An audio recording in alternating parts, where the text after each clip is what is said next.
Wishes are this beautiful kind of middle ground because they do include the things in your control. And then they also allow for what I call cosmic collaboration, which is with something outside of your control. And what's fun about it is when you add the science to it, regular wish, we all know what those are, but a lot of people think, is that serious, or do I repeat it, or did I forget it, or, how important it is. But when you add the science, you start understanding the science behind the wishing, then you get more in your control. Then you can have more power over the outcome and the process of your wishing. Hey, it's Amy. Welcome to Create Magic at Work, where we cast visions for a future of work where business decisions ripple outward to our teams, our communities, the planet, and humanity as a whole. If you're ready to edge walk instead of sleepwalk through your leadership, you're in the right place. So let's start making magic at work. Hey everyone, Amy here. Welcome back to another episode of Create Magic at Work.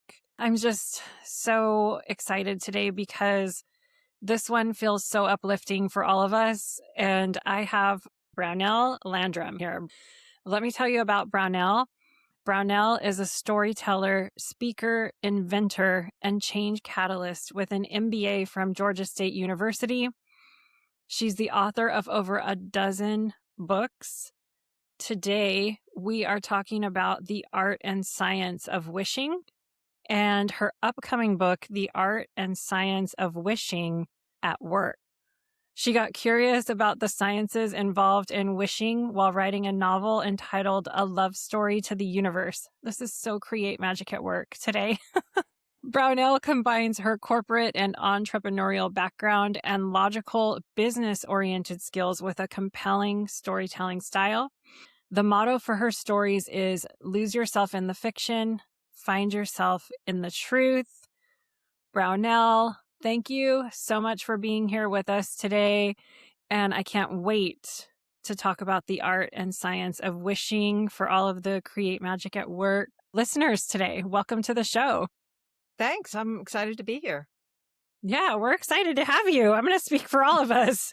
We all want our wishes to come true, or do we? Well, there's a nuance to that, right? Mm-hmm. And it's, how we make the wishes, what the responses are to wishes, the difference between wishes, prayers, and goals. There's so much dynamic. And then the whole idea of work and bringing it into a workplace, which is what I love hearing about what you're doing, is that the thing about wishes is that everybody wishes all over the world, every culture, everybody. And so for the people who are like really into a specific religion, it aligns. For people who are more into the spiritual world, it aligns. For the people who aren't into either and they're total skeptics, but they follow the science, it aligns, right? Because the more you add the science, the more, like I say, the difference between a wish and a cosmic wish is when you add the science to it. So yeah, fun stuff. I love that. The difference between a wish and a cosmic wish is when you add the science. Yes. Okay.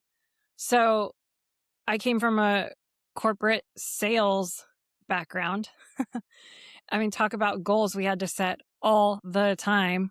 And every month, if we hit that goal that month, we had to set a new goal that was bigger than the month before. It never stopped.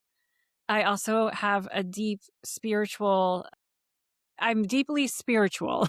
Yeah, obviously, yeah, Okay. right. Good tell. Yeah, I was on your show, and everything you're doing is definitely that vibe. Right. And I studied a few years ago the phases of the moon a little more deeply. And I'm a certified moonologist. And so setting intentions with the new moon and then releasing. And I even did some of that work with my teams when I was managing large groups where we would release something that no longer served us after a quarterly business review in front of each other when it was the full moon, or we would set new goals for the next quarter and we would use the growing new moon for that. So I always tried to incorporate spirituality in that way into our goal setting. But you're saying there's a difference between goals and wishes and what we just said a little bit before, cosmic wishes. Can you kind of break that down for all of us? Yeah. And I mean, and first of all, I want to make sure it's really clear, like, and you said it, but I'm a storyteller, not a scientist. I am always open to people have thoughts and opinions or like, you got this right or wrong, or what about this, Brownell? I'm always open to hearing that. As you mentioned, like when I started researching, I was writing a novel and then I was researching. I thought, well, wait a minute, is there science in wishing? And it just turned into this 70 different scientists that I quote in my book and 400 research studies that are tied to it. I went crazy about it to look at the science in it. And so I had to come up with some foundations of what is a wish, what's the difference between a wish, a prayer, and a goal, and how are wishes answered, all those kinds of things. You kind of have to do that I had to do it when writing the novel, and then I had to do it in writing the book. And so the way I look at it is a goal is something in your control. You set a plan, you make it happen, whether it's, like you said, a sales goal, or whether it's you want to run a marathon or lose 5 pounds or take a vacation or whatever, you put the plan into place. And it's for the most part in your control. And then prayers are for the things outside your control, right? And you're just releasing it to another power or source or energy, whatever word you want to use is okay with me. Like I'm pretty open on that. And so, but wishes are this beautiful kind of middle ground because they do include the things in your control. And then they also allow for what I call cosmic collaboration, which is with something outside of your control. And what's fun about it is when you add the science to it, regular wish, we all know what those are, but a lot of people think, is that serious or do I repeat it or did I forget it or, how important it is. But when you add the science, you start understanding the science behind the wishing, then you get more in your control. Then you can have more power over the outcome and the process of your wishing. So does that make sense? Yeah. Okay. So you said prayer is when you say a prayer to a higher power that you believe in and you sort of release the outcome.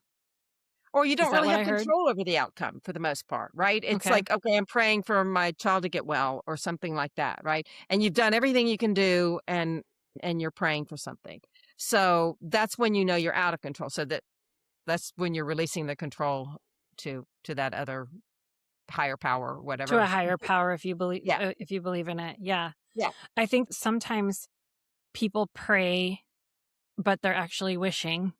I think there's some crossover there, as I'm sure since you've studied this. I'm very curious about wishing and where it crosses the line into I'm uncomfortable in this life experience. And so I want things to look different because I'm not comfortable right now. Maybe somebody's going through a really hard time financially and they're wishing for it to change.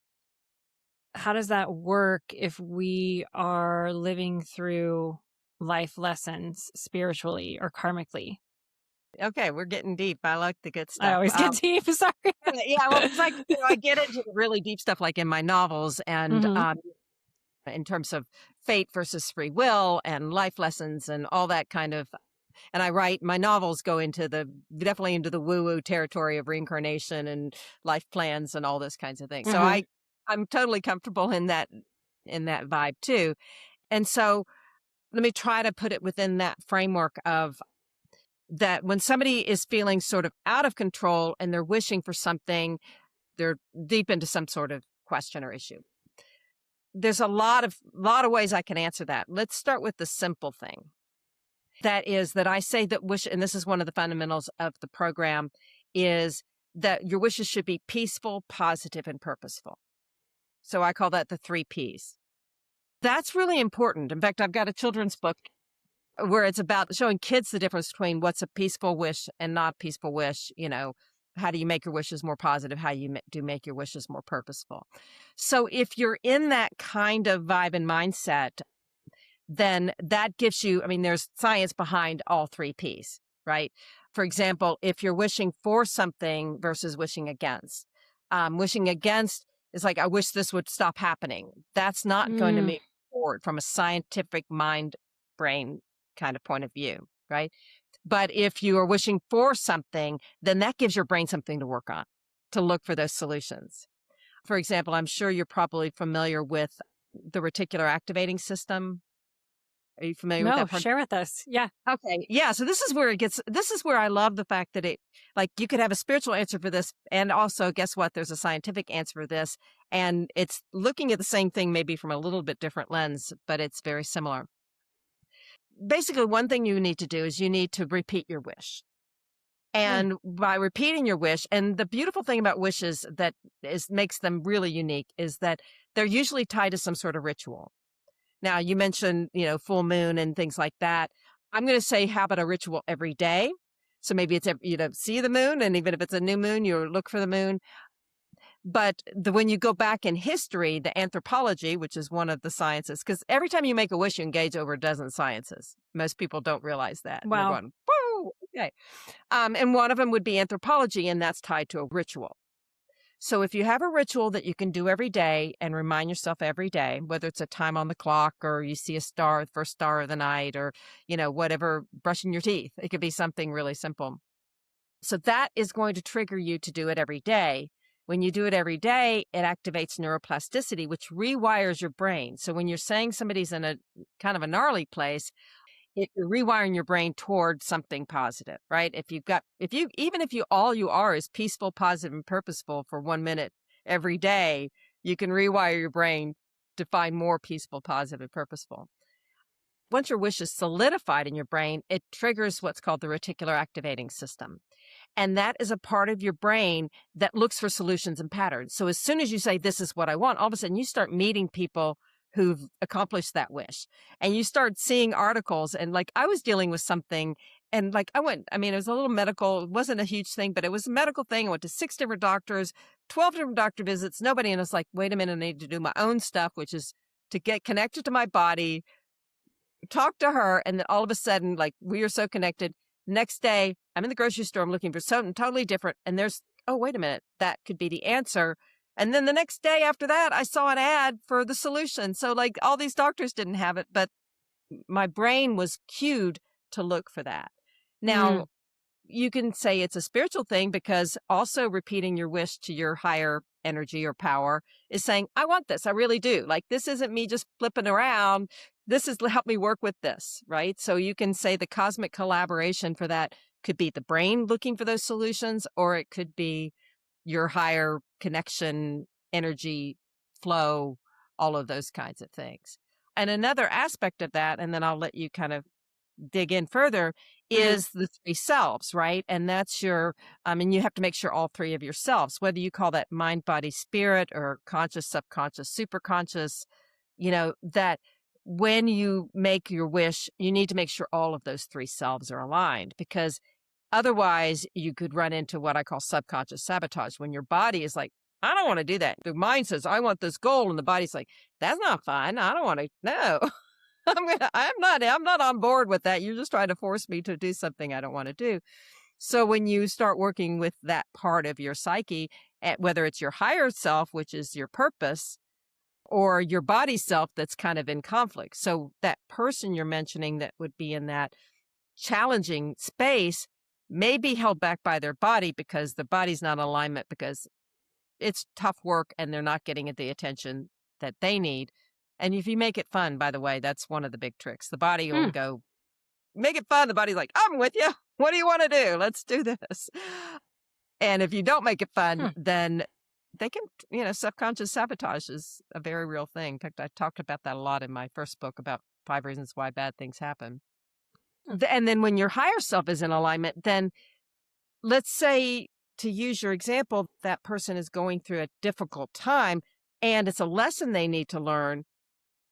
This will put them on a more positive path to learn that lesson, to get that message, to get in alignment, to solve it. And so that they can transcend it and get to the why and then get to the next level. Does any of that make sense, or did I confuse anything? Yeah. Well, I love the framing around the peaceful, positive, and purposeful as a reminder when we are wishing for things. Yeah. And the 3 selves you mentioned, what were those again? Can you clarify? Yeah, I'll use a spiritual explanation that I talk about, which is, and I don't get into a whole lot of spiritual stuff in the art side of wishing, other than if this is where your belief is, this is how it fits, right?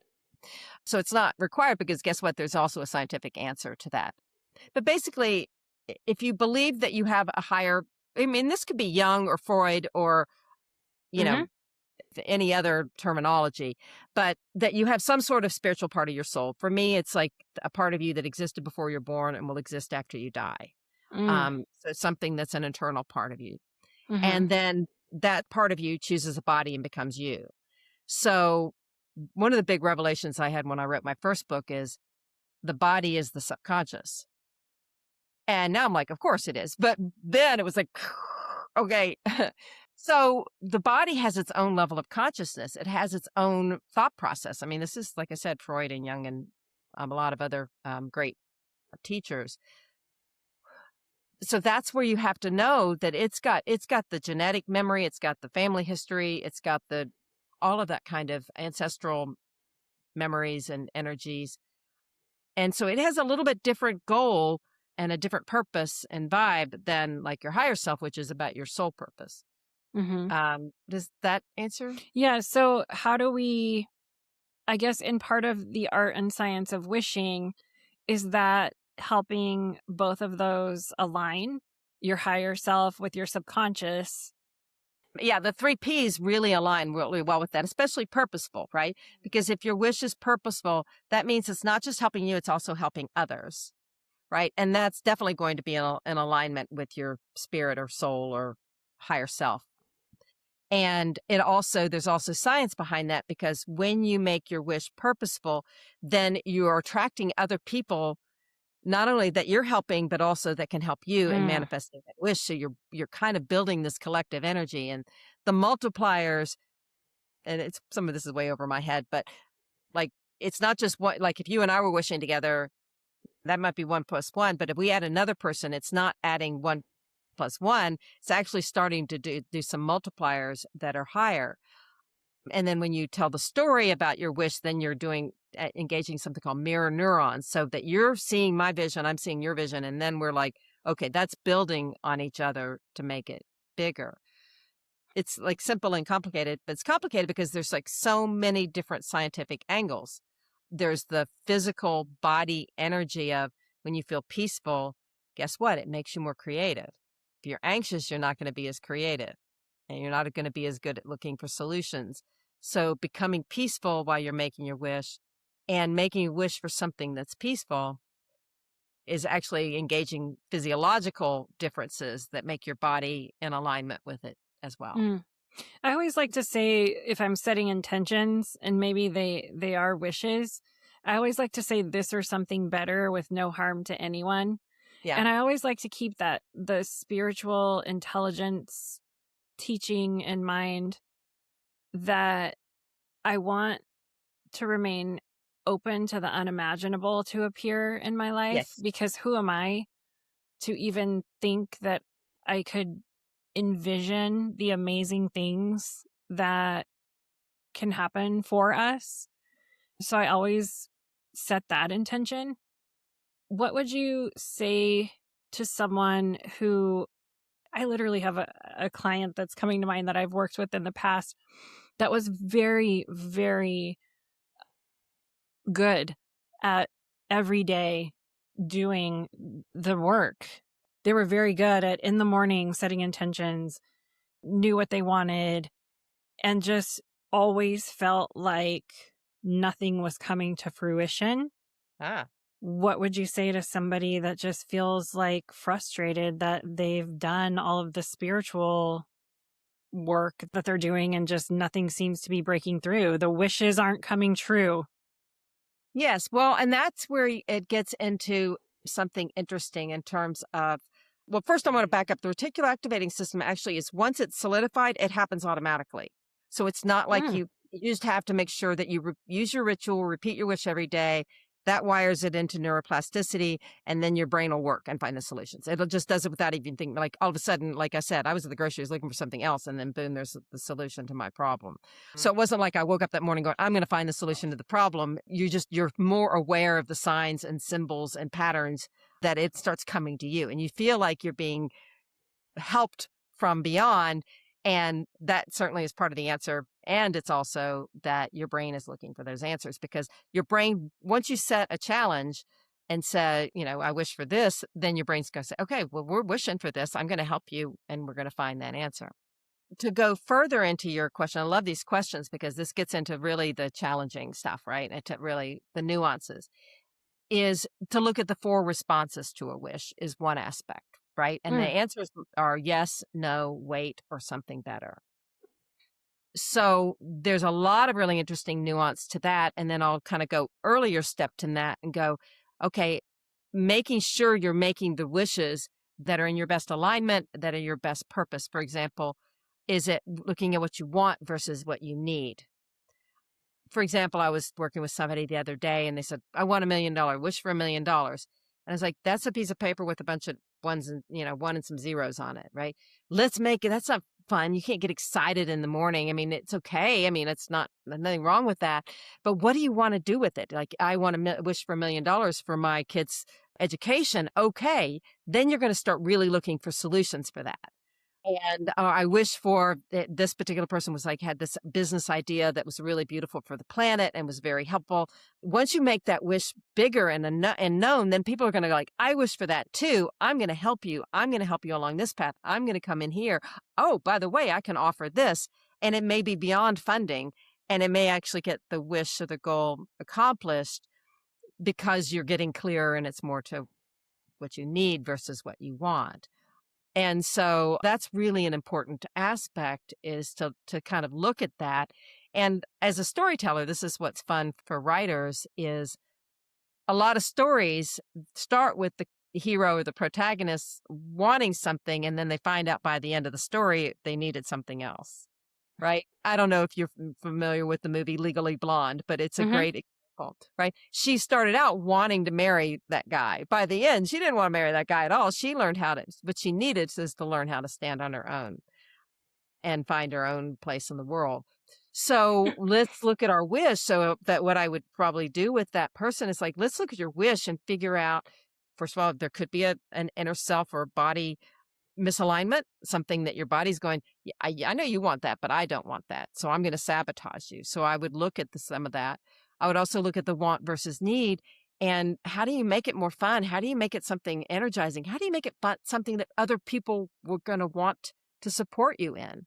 So when this person was like, yes, I have this vision and it's going to help the world, all this energy can come in and help you versus I want a piece of paper with ones and zeros. That's not as exciting for people to come in and just say, I'm going to write you a check. Yeah. And then to look at the 4 responses because yes isn't always the best answer, right? I'm so struck by how your work is aligned with our Edgewalker archetype work at Create Magic at Work. And the Edgewalker is a specific archetype of change. And the Edgewalker looks to the future with creative, positive visualization.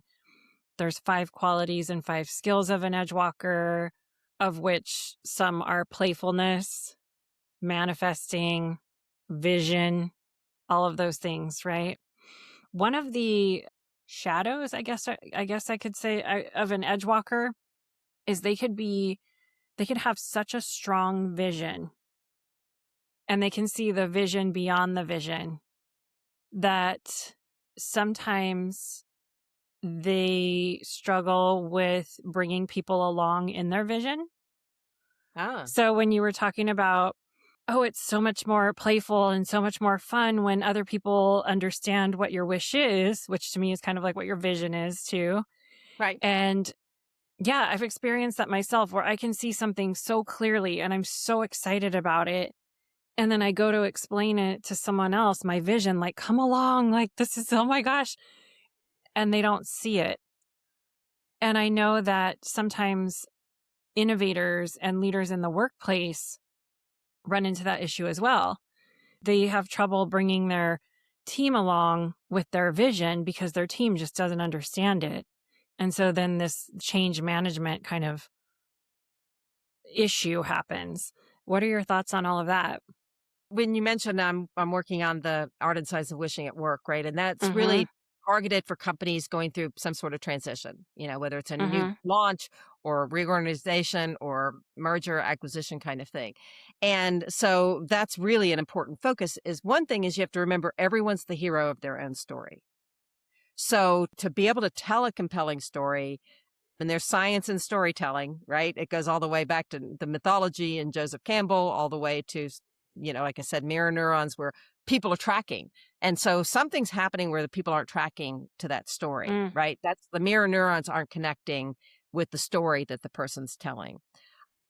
But when you realize that people are the hero of their own story and you make them a hero of their own story and you bring their wish into it. And so it's not trying to get other people to support you, but also knowing how you're supporting them and what's their alignment on that. And obviously making it fun for them, making it something that you can relate to the different kinds of personalities that may or may not want this. I had a business and had the whole disc profile. I'm sure you're familiar with that. Each disc dial is going to want something different. So you need to make sure your story also is addressing their concerns. And so it's not rah-rah, it's understanding they have to be the hero of their own story. And it's not just you being the hero. And also just knowing that sometimes what one person wishes for, like, how are you going to make the wish so it's so purposeful that everybody wants it? Like, I used to work, my corporate background, one of the corporate jobs was working for Kodak back in the big Kodak days, like #1 brand in the world kind of thing. And I feel like they missed such a huge opportunity because if at that time, when you'd say, if your house was on fire, what would you take? You take your family, your pets, and your pictures. That's how important pictures were. And they didn't tell us every day, do you know how important this work is? This isn't just selling more film or processing more cameras or whatever. This means something to people. They missed that opportunity to make us feel really good about what we were doing every day. And so getting to that point of, making sure that the purposeful is for you, the world, the company, the industry, the customers, the consumers, all of that in the chain, everyone has to be a hero in that story. What's one thing that you wish everyone knew about the art and science of wishing? I think the simplest thing, especially since we talked about it a lot today, is if you can remember the peaceful, positive, and purposeful, even if you're just getting into that headspace of those three things, just spending a minute, whatever you're wishing for, just wish to be peaceful, positive, and purposeful. I think that would be a really lovely thing for the listeners to get today. I think that's such a good takeaway and a really great reminder that will ripple out for the greater good. Yes. Yeah, I think that's great. Okay. So this is going to be interesting to see what card comes up after this conversation. Let's see, what do we got here? Oh, we got creativity. There we go. Creativity. Aw. Okay. Our reminder today, creativity. I make time to daydream and let ideas take shape into my reality.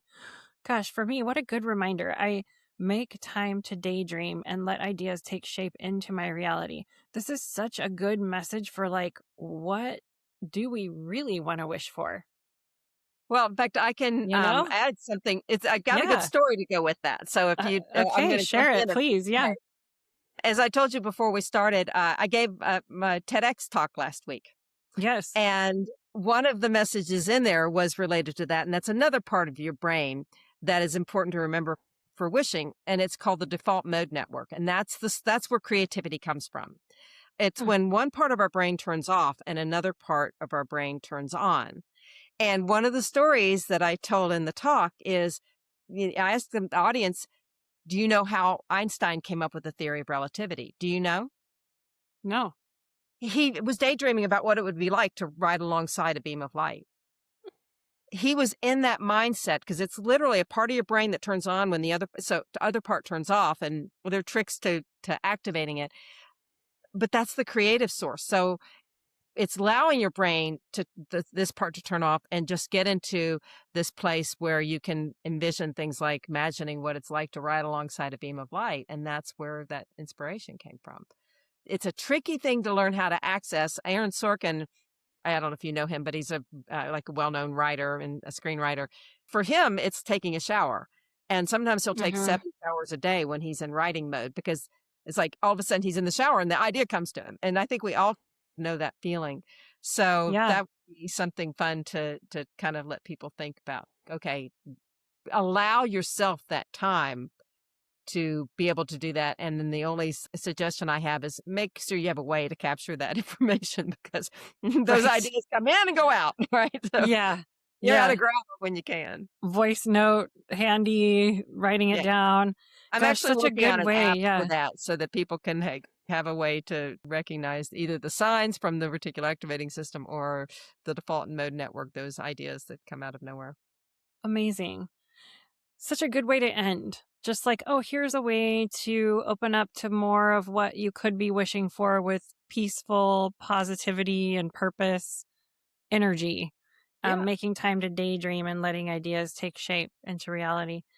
Brownell, thank you so much for having this interesting conversation with us on Create Magic at Work, on the art and science of wishing, and the upcoming art and science of wishing at work. Both of those books, we will drop links to connect with you in the show notes. But for everyone listening, where can they find you to connect with you?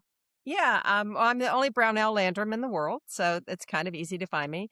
My YouTube channel is going to start having some really fun stuff on it, and so please look out for that. And yes, and please look for my TEDx talk when that comes out in a few months. And just you can find me on all the other social, Facebook, Instagram, TikTok. I'm all on all of those too. Oh, cool. What's the name of your TED Talk? Is it The Art and Science of Wishing? It is. Awesome. Awesome. Yeah. We will definitely look for that. Thank you so much for being a guest today. Thanks. I enjoyed it. It was fun. I want to thank each and every one of you for being here as we explore what it really means to create magic at work. If this conversation resonated with you, or if someone came to mind while you were listening, share the episode with them. Help others who are looking for these types of conversations find us. And don't forget to follow, subscribe, rate, and review so you're notified when the next episode airs. Until next time, keep edge walking, keep challenging the way things have always been done, and keep making magic at work.